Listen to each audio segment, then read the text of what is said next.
आत्मीय भाइयों एवं बहनों, धर्म और विज्ञान विरोधी नहीं, पूरक हैं। पुस्तक से पंडित श्री राम शर्मा आचार्य जी के विचारों को मैं अनिल कुमार श्रीवास्तव आपको अपनी आवाज़ में पढ़कर सुनाता हूँ। आइए सुनते हैं। धर्म एवं नीति की एक रूपता। साथियों, मनुष्य की योग्यता, बुद्धिमत्ता, क्षमता, समर्थता एवं संपन्नता में अभिवृद्धि होनी चाहिए। भौतिक प्रगति की इस आवश्यकता से कोई इनकार नहीं कर सकता, किंतु यह ध्यान में रखा जाना चाहिए कि प्रगति एकांगी न हो। उसके साथ सज्जनता, शालीनता एवं उदार परमार्थ परायणता जैसे तत्वों को भी जुड़ा रहना चाहिए। भौतिक और आत्मिक प्रगति का संतुलन एवं समन्वय ही श्रेयस्कर हो सकता है। खाली बोरा सीधा खड़ा नहीं रह सकता और भूखा भेड़ियाई पर उतारू होता है। खाली बोरा सीधा खड़ा नहीं रहता और भूखा भेड़ियाई उतारू पर होता है। पर यह सही है। बुभिक्षितम किन्न करोति पापम की उक्ति जुटलाई नहीं जा सकती।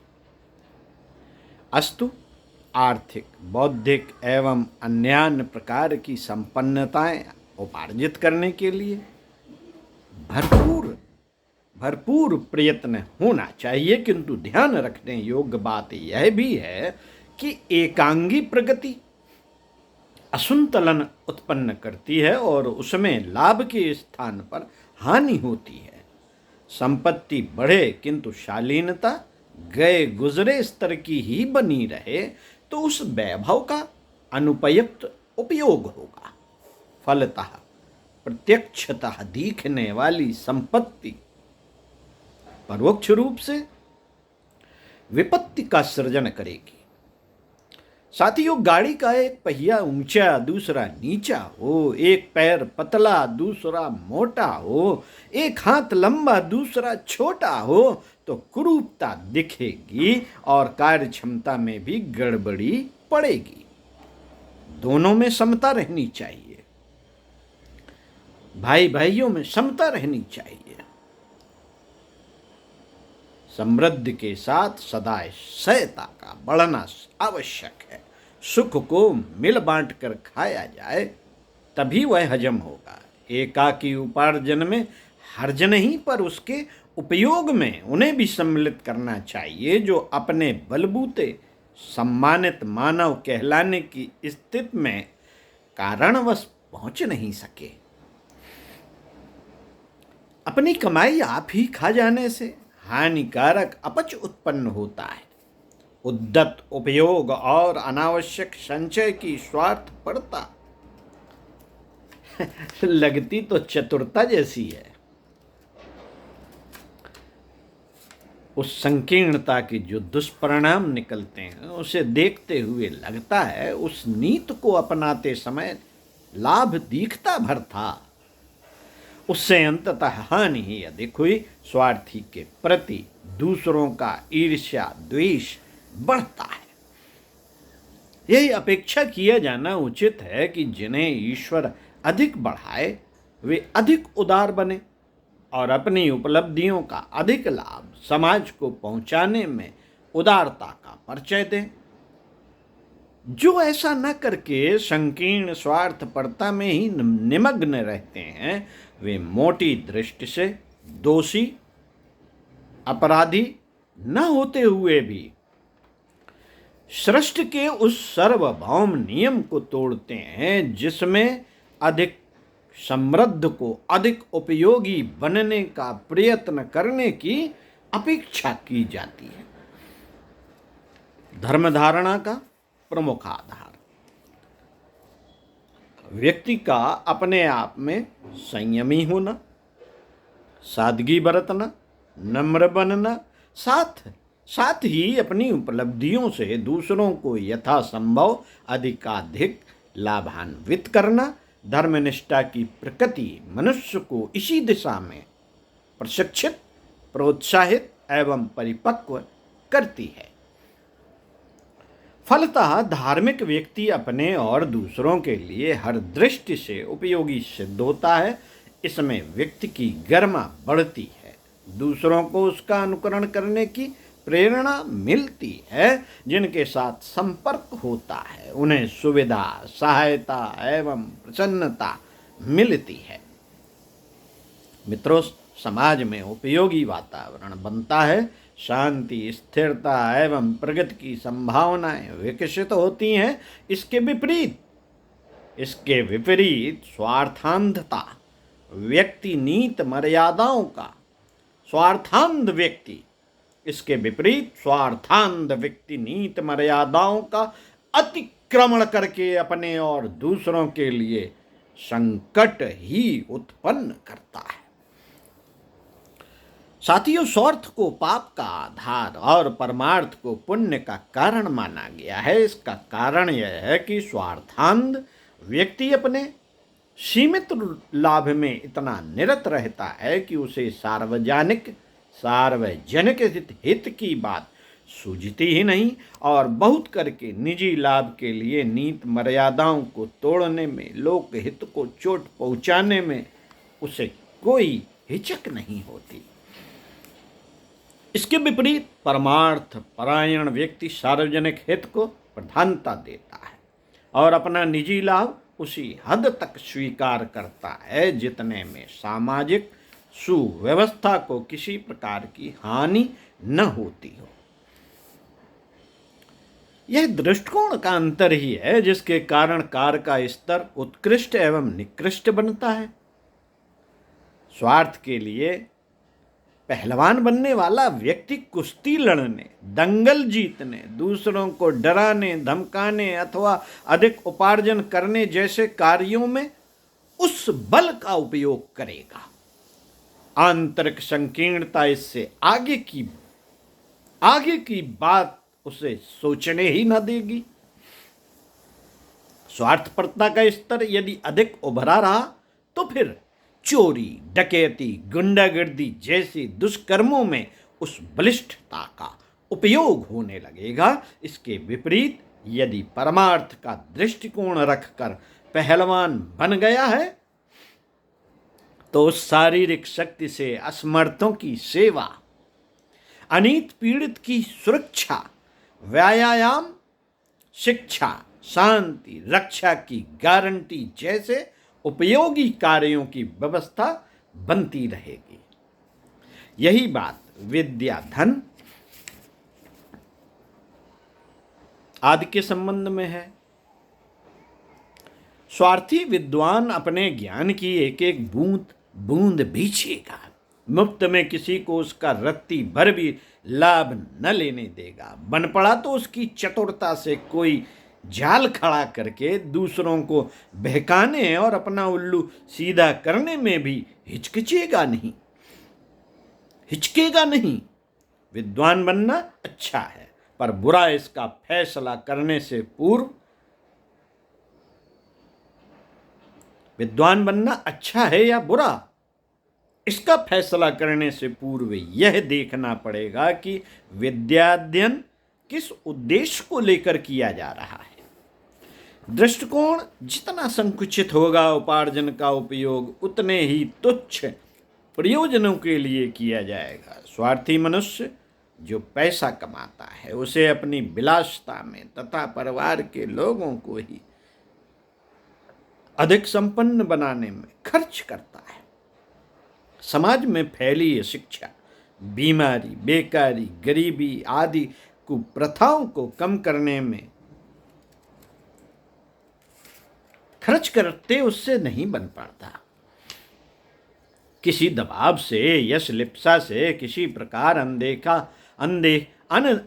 अनखते हुए अनमने मन से कुछ दे दिया जाए तो बात दूसरी है। इसके विपरीत यदि परमार्थ प्रयोजन की दृष्टि रख कर धन कमाया गया है तो उसमें से नितांत आवश्यक भाग परिवार निर्वाह के लिए रखकर स्वेच्छापूर्वक उस ईश्वरीय अमानत को सत प्रयोजनों के लिए वापस लौटा देने में उत्साह उमगेगा। मित्रों, परमार्थी मनुष्य सार्वजनिक हित के लिए स्वयं घाटा उठाने और कष्ट सहने को तैयार रहेगा। इसके विपरीत स्वार्थी को अपना स्वार्थ सर्वोपरि लगेगा और लोकहित की असीम क्षत होने में भी उसे कोई झिझक न अनुभव होगी। इसी तथ्य को ध्यान में रखते हुए स्वार्थ की निंदा और परमार्थ की प्रशंसा की जाती है। मित्रों, स्वार्थी व्यक्ति अपने लिए ही सब कुछ सोचता है और चाहता है स्त्री बच्चों को ही वह स्वार्थ साधन के स्वार्थी व्यक्ति अपने लिए ही सब कुछ सोचता है और चाहता है स्त्री बच्चों को ही वह स्वार्थ साधन के निमित्त देखता है और इसी से उनका भरण पोषण करता है। पत्नी की शारीरिक सेवाओं का, संतान से पिंडदान अथवा कमाई का लाभ मिलने की आशा रहती है। बेटे को इसीलिए प्यार किया जाता है कि उसके विवाह में दहेज मिलेगा और बड़ा होने पर कमाई खिलाएगा। बेटी से घाटा दिखता है, इसलिए वह हे लगती है। स्त्री भी यदि कुरूप, रुग्ण, बंध्या आदि होने के कारण पसंद न आई तो उसका त्याग करने में भी कोई संकोच नहीं करता। ऐसे लोग बेटी बेचने, बहन का धन अपहरण करने जैसे कुकृत्यों में भी हिचकते नहीं। ऐसे ही लोग जीभ के स्वाद के लिए पशु पक्षियों का नृशंस वध करते हुए खिन्न नहीं होते। अनैतिक आचरण एवं अपराध वर्ग के कुकर्म और कुछ नहीं, मात्र स्वार्थपरता का उभरा हुआ रूप है। साथियों, संसार के महामानवों में से प्रत्येक परमार्थी रहा है। उसके लिए अपनी शक्तियों का अधिकाधिक भाग लगाया खपाया है। व्यक्तिगत सुख सुविधाओं को तुलांजल देकर स्वयं कष्ट साध्य जीवन जीते हुए उन्होंने परमार्थ प्रयोजनों में अपने आप को जिस मात्रा में संलग्न रखा है, वे उतने ही अंशों में महामानव माने जाते रहे हैं और उनकी विरुदावली इतिहास के पृष्ठों पर अंकित की जाती रही है। ब्राह्मण साधु को पृथ्वी के देवता इसलिए कहा जाता है कि वे निजी स्वार्थों को पैरों तले कुचलकर लोकहित की पुण्य प्रक्रिया अपनाए रहने का व्रत धारण करते हैं। देवमानवों की सदा से यही नीति रही है। उपभोग की प्रसन्नता तुच्छ स्तर के लोगों को होती है। उदात्त मनुष्य अपने साधनों को लोकहित में प्रयुक्त करते हैं और निजी उपभोग की अपेक्षा परमार्थ प्रयोजनों में उनका सदुपयोग होते देखकर अधिक प्रसन्न एवं संतुष्ट होते हैं। व्यक्ति का गौरव इसी में है कि उसका दृष्टिकोण एवं क्रियाकलाप अधिकाधिक परमार्थपरायण बने। समाज का हित इसी में है कि उसके सदस्यों में से अधिकांश को परमार्थरत होने का सम्मान प्राप्त हो। किसी देश, धर्म, समाज या संस्कृति की गरिमा इसी आधार पर आंकी जा सकती है कि उसके सदस्यों में परमार्थ परायणता के तत्व जितनी मात्रा में हैं और वे कितने उत्साहपूर्वक क्रियान्वित होते हैं।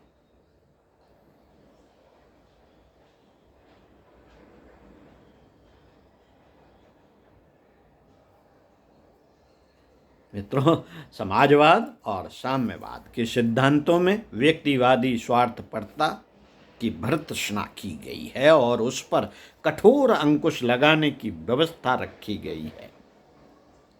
अध्यात्मवाद के सिद्धांत भी जहाँ तक भौतिक उपयोग से संबंध हैं, समाजवाद इस तरह के ही हैं।